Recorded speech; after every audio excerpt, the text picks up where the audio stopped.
Hold on to your butts, it's time for my Jurassic World review.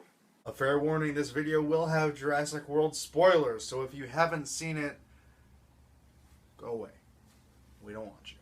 I'd like to start off by saying that I am a big Jurassic Park fan, and I was so excited for Jurassic World, and it did not disappoint. The dinosaurs were great, the fights were great, the action was awesome, and that being said, there were quite a few problems with the plot, if I'm being honest. Starting with the fact that it was way too easy for the characters to get out of trouble. Each time they would get chased by a dinosaur, safety was literally right around the corner. That's one of the big differences that separates Jurassic World from the amazing, illustrious, and beautiful Jurassic Park. In Jurassic Park, you always felt like you were in the thick of it. You know, you were running through the jungle, there was everything around you.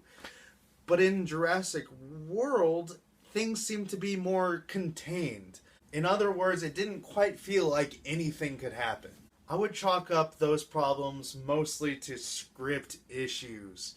Because, to be honest, not the greatest thing in the world. But infinitely better than Jurassic Park 3. That leads me to this movie's severe lack of Crichtonisms. This is an amazingly amazing book, and it was written by Michael Crichton, who also wrote The Andromeda Strain, Congo, Sphere. Crichton wrote rich characters that seemed to push the story forward. His characters were so good that you could just sit and listen to them talking about the pros and cons of the advancement of science. And to me, that is a big part of these books and the movies, and this didn't really deliver on that particular front. Now, that's not to say that the actors didn't do a wonderful job at portraying their characters. Chris Pratt was amazing in this movie. So was Bryce Dallas Howard. They were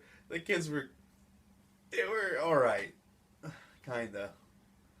They weren't the best. That scene where Chris Pratt cuts the line and covers himself with gasoline to cover his smell, you don't get cooler than that. He was a complete badass in this movie. I love that B.D. Wong had more to do in this, because Dr. Henry Wu is one of my favorite characters in Jurassic Park. Another thing that kind of bothered me about these movies were the vehicles. How could you go from the amazing vehicles used in Jurassic Park to these? I feel like a monkey could have designed a better graphic for the car than what that was. What was that? How could they have made an infinitely better car design in 1993? It's 2015. What was the problem? It doesn't add up. Not to mention the shameless, and I mean shameless, Mercedes product placement.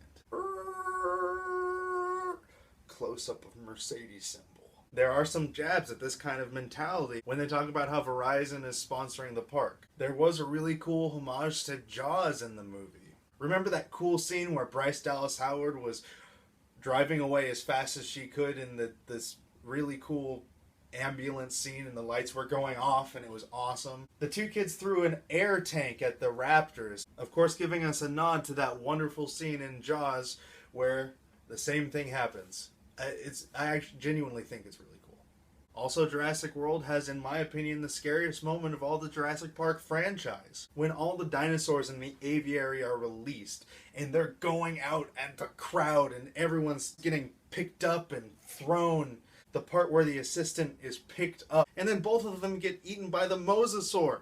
And the entire time she's wiggling around trying to get out, and you're like, stop! I'm sure some of you noticed how they kind of made fun of Jurassic Park 3 when the new Indominus Rex busts through the bones of the Spinosaurus aegypticus. I thought that was really fun. For those of you that have always been kind of turned off by the realism of the dinosaurs compared to what we know about paleontology today, take a deep breath, because in Jurassic World it is emphasized that they do in fact splice the genes of all these dinosaurs, which was presented in a lovely scene with B.D. Wong, explaining why the raptors don't look like gigantic chickens, why the mosasaur is way bigger than it needs to be, and how these are not actual dinosaurs. Hollywood didn't use 100% realism? Oh my god, I am so surprised and disappointed. How could you do this, Hollywood? Look, the reason why we watch these movies is because they entertain and inspire us.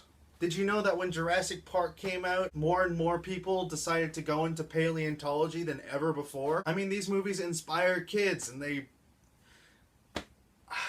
If some of you were worried about this weird hybrid and were worried that they were going to pull an Alien 4, also rest easy. Because they actually pulled it off really well. The new Indominus Rex was actually scary as hell. It took a really cool part from the Lost World book where there's a dinosaur that can camouflage itself.